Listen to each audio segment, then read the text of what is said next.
Hello बच्चा party. In previous class हमने काफ़ी इंपॉर्टेंट थियरी पढ़ी थी। हमने देखा था electric field due to two parallel thin plate, ठीक है। और उसमें हमने बात की थी case number 1, case number 2 and case number 3, और आई थिंक वो थियरी आपको काफ़ी अच्छी लगी होगी। इन दिस क्लास हम बात करने वाले हैं electric field due to spherical shell, ठीक है। ये जो थियरी है बच्चा पार्टी एनसीईआरटी में काफ़ी ज़्यादा इंपॉर्टेंस है, और अगर मैं कहूँ कि ये थियरी एनसीईआरटी में 3 या तो 5 मार्क्स में पूछी जा सकती है तो कुछ गलत नहीं होगा, ठीक है। तो अगर आप एंट्रेंस लेवल की प्रैक्टिस कर रहे हो तो भी ज़्यादा इंपॉर्टेंस है, और अगर आप एनसीईआरटी पढ़ रहे हो तो भी ये थियरी आपके लिए काफ़ी इंपॉर्टेंट साबित होने वाली है। राइट बच्चों, तो चलिए स्टार्ट करते हैं इस थियरी को, ठीक है। ये थियरी होगी electric field intensity due to uniform charge spherical shell. तो सबसे पहले क्या करते हैं हम इसके पॉइंट्स लेने वाले हैं। तो इसके पॉइंट्स के मैं बारे में आपको बता दूं कि हमारे पास एक यूनिफॉर्म चार्ज डेंसिटी वाला एक स्फेरिकल शेल है। स्फेरिकल शेल यानी कि आप नोट कर सकते हो कि एक क्रिकेट का बॉल, एक फुटबॉल जो अंदर से खोखला होता है, एकदम होलो होता है, वो जो चार्ज है वो उसकी सिर्फ आउटर सरफेस पे डिस्ट्रीब्यूट हुआ होता है, ठीक है बच्चों। तो यहाँ पे हमें 3 पॉइंट्स के बारे में डिस्कशंस करना है। पहला होगा आउटर साइड पॉइंट, यानी कि हमारा जो पॉइंट होगा, मतलब जहाँ पे हमें इलेक्ट्रिक फील्ड फाइंड आउट करना है, वो point outer side of the sphere होगा। दूसरा होगा ऑन द सरफेस, और तीसरा होगा inside of the sphere. Right बच्चों, तो यहाँ पे हम बारी बारी से तीनों किस्सों के बारे में डिस्कशंस करेंगे, बट किस्सा नंबर 1 यानी केस नंबर 1 में हम डिस्कस करने वाले हैं at a point P outside the shell, ठीक है। तो चले स्टार्ट करते हैं हमारी थियरी को।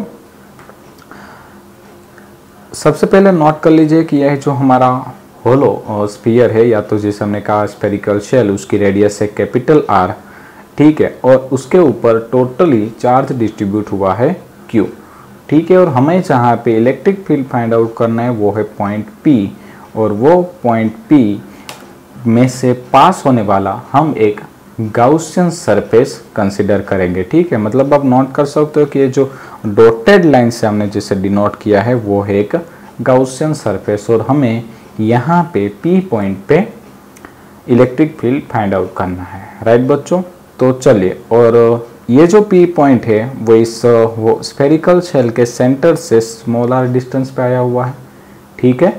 तो यहाँ पे भी जो हम इलेक्ट्रिक फील्ड फाइंड आउट करने वाले, वहाँ पे हम गाउस थ्योरम को अप्लाई करके, या तो हम कह सकते हैं कि हम यहाँ पे एप्लीकेशंस ऑफ गाउस थ्योरम ही पढ़ रहे हैं, ठीक है। तो चलिए स्टार्ट करते हैं हमारी थियरी को। तो सबसे पहले क्या करना होगा, हमें एक छोटा सा रीजन लेना होगा। तो हमने एक छोटा सा रीजन ले लिया जिसका इलेक्ट्रिक फील्ड है जिसका एरिया वेक्टर होगा dA, और area vector always perpendicular to surface and outward direction में होगा, जो हमने यहाँ पे डिनोट कर दिया है। और साथ ही साथ यहाँ पे आप नोट करिए कि ये जो चार्ज डिस्ट्रीब्यूशन है वो पॉजिटिव है, और पॉजिटिव चार्ज डिस्ट्रीब्यूशन का जो इलेक्ट्रिक फील्ड होता है वो रेडियली आउटवर्ड डायरेक्शन में होता है। तो हम नोट कर सकते हैं कि वो इलेक्ट्रिक फील्ड हमें कुछ इस तरफ मिलेगा, ठीक है बच्चों। तो आप देखिए कि यहाँ पे क्या है कि इलेक्ट्रिक फील्ड और एरिया वेक्टर दोनों ही सेम डायरेक्शन में है, ठीक है। सेम डायरेक्शन में यानी कि दोनों के बीच का एंगल हो जाएगा 0, ठीक है। और इस कॉन्सेप्ट का हम बार बार यूज कर चुके हैं आगे के क्वेश्चंस में, राइट। तो चलिए हम नोट करेंगे फ्रॉम गाउस लॉ, और गाउस लॉ कहता था integration of E dot dA is equal to Q by epsilon not.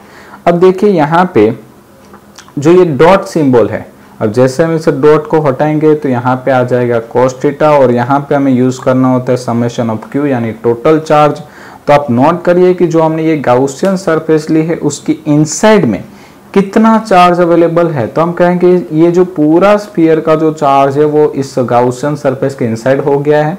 तो हम यहाँ पे टोटल चार्ज Q को ही कंसिडर करेंगे, राइट बच्चों। तो चलिए हम आगे चलते हैं, ठीक है। हमने यहाँ पे नोट कर लिया है कि E and dA are in the same direction. Sorry, यहाँ पे एक छोटी सी प्रिंट मिस्टेक, यहाँ पे dA होना चाहिए। dA are in the same direction, so theta is equal to 0 and cos 0 is equal to 1। तो हमने डायरेक्टली उसको रिमूव कर दिया, एक स्टेप स्किप किया है बच्चों। अब यहाँ क्या होगा, हम E को कॉमन निकालेंगे यानी कि बाहर निकाल लेंगे। तो यहाँ पे हो जाएगा E into integration of dA is equal to Q by epsilon naught. अब dA यानी कि एरिया, अब ये क्या था भाई, एक स्फीयर था, तो स्फीयर का एरिया होता है 4 पाई आर स्क्वायर, और आर यानी हम यहाँ पे कंसिडर करेंगे स्मॉल आर, क्योंकि हमारा डिस्टेंस था स्मॉल आर। ठीक है, तो हम यहाँ पे यूज कर देंगे इंटीग्रेशन ऑफ डी ए की जगह पे 4 पाई आर स्क्वायर। इस 4 पाई आर स्क्वायर को कहाँ जाने देंगे, नीचे। तो हमारा फॉर्मूला फाइनली बन जाएगा E is equal to Q upon 4 pi epsilon 0 into R square. ठीक है, कभी कभी बच्चा पार्टी हम इस फॉर्मूले को नोट कर सकते हैं के क्यू अपॉन आर स्क्वायर। तो बच्चा पार्टी आप नोट कर सकते हो कि ये फॉर्मूला जो है वो किसके जैसा है, तो हम कह सकते हैं कि ये पॉइंट चार्ज के इलेक्ट्रिक फील्ड जैसा है। ठीक है, आपने देखा है पॉइंट चार्ज, हमने एक वीडियो भी बना रखा है इस बेस पे। तो पॉइंट चार्ज का जो इलेक्ट्रिक फील्ड है वो भी कुछ के क्यू अपन आर स्क्वायर जैसा ही था। तो हम यहाँ पे ऐसा भी लिख सकते हैं कि जो स्फेरिकल शेल है उसके आउटसाइड पॉइंट पे इलेक्ट्रिक फील्ड कुछ इस प्रकार से लगेगा कि जैसे ये पूरे के पूरे स्फेरिकल शेल का जो चार्ज है वो उसके सेंटर पे केंद्रित हुआ है। ठीक है, सेंटरपेट हुआ है, तो हम ऐसा बोल सकते हैं। और टोटली हमें फाइनली फॉर्मूला मिल चुका है K Q upon R square. Right बच्चों, और अगर हम यहाँ पे सिग्मा का कॉन्सेप्ट लाना चाहते हैं तो हम वो भी कर सकते हैं, क्योंकि हम नोट कर सकते हैं कि Q is equal to sigma into 4 pi R square. तो हम यहाँ पे नोट कर सकते हैं कि E is equal to sigma into capital R square upon epsilon 0 into small R square. Right, तो जब हमें चार्ज डेंसिटी दी होगी तब हम ये फॉर्मूला यूज करेंगे, जब हमें फाइनली चार्ज ही दे दिया होगा तो हम ये फॉर्मूला यूज करेंगे। राइट बच्चों, तो साथ ही साथ हमने जो डिस्कशंस की थी पॉइंट चार्ज वाली, तो उसको भी हमने नोट कर दिया है कि electric field due to a uniform charge thin spherical shell at a point outside the shell is such that if the whole charge were concentrated at the centre of the shell. ठीक है, तो जैसे कि हमने बात की कि spherical shell की आउटर साइड पे रहे हुए किसी भी पॉइंट पे लगने वाला इलेक्ट्रिक फील्ड कुछ इस प्रकार से लगेगा कि जैसे उसका पूरा जो चार्ज है वो उसके सेंटर पे कंसंट्रेट हुआ है। राइट बच्चों, तो चलिए ये हो गया हमारा point number 1, outer side of the shell. अब हम बात करेंगे सरफेस ऑफ द शेल के लिए। ठीक है, तो चलिए हमने नोट कर लिया है कि at a point A on the surface of the shell. Right बच्चों, चलिए तो हम चलते, ये आ गया हमारा शेल, और यहाँ पे जो हम पॉइंट ए कंसिडर करने वाले वो ऑन द सरफेस होगा। ठीक है बच्चों, तो चलिए वहाँ पे भी हम सबसे पहले लेंगे area vector D A, electric field आ गया ई। अब यहाँ पे भी हम नोट कर सकते हैं कि दोनों के बीच का जो एंगल है वो होगा 0। ठीक है, और from the Gauss law phi is equal to E dot D A is equal to Q by epsilon naught. साथ ही साथ नोट कर देंगे वो दोनों सेम डायरेक्शन में है। ठीक है, तो यहाँ पे हो जाएगा E D A cos theta theta की जगह पे 0, कोस 0 हो जाएगा 1। हम उसे रिमूव कर देंगे। वापस से हम सेम टू सेम फॉर्मेशंस में अगर आगे बढ़ते जाएंगे तो यहाँ पे फाइनली हमारा आंसर आने वाला है E is equal to K Q upon R square. R यानी कि radius of the shell.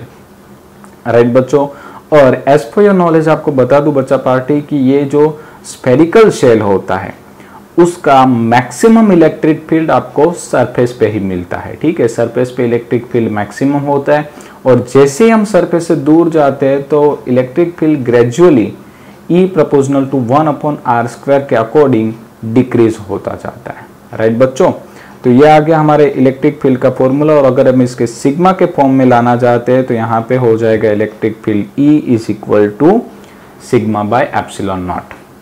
Right बच्चों, और यहाँ पे भी हम नोट कर सकते हैं कि electric field due to a uniformly charge thin spherical shell at a point on the surface of the shell is maximum. ठीक है, चलिए तो ये हमारे डिस्कस हो गए हैं दूसरे किस्से पे ऑन सरफेस पे। अब हम बात करने वाले हैं inside of the shell. Right बच्चों, तो चलिए at a point B inside the shell. और अगर हमें ऐसा कोई पॉइंट लेना है जो इनसाइड ऑफ द शेल हो तो उसके लिए फिर से हमें गॉसियन सरफेस कंसिडर करनी होगी। तो हमने ये जो डॉटेड लाइन से डिनोट की है वो है हमारी गॉसियन सरफेस। ठीक है, और उसकी रेडियस है आर डैश। तो यहाँ पे आप देखिए कि जो एरिया वेक्टर है वो outer side of the surface होगा, बट हमें पता है कि किसी भी स्फेरिकल शेल के इनसाइड में इलेक्ट्रिक फील्ड होता ही नहीं है।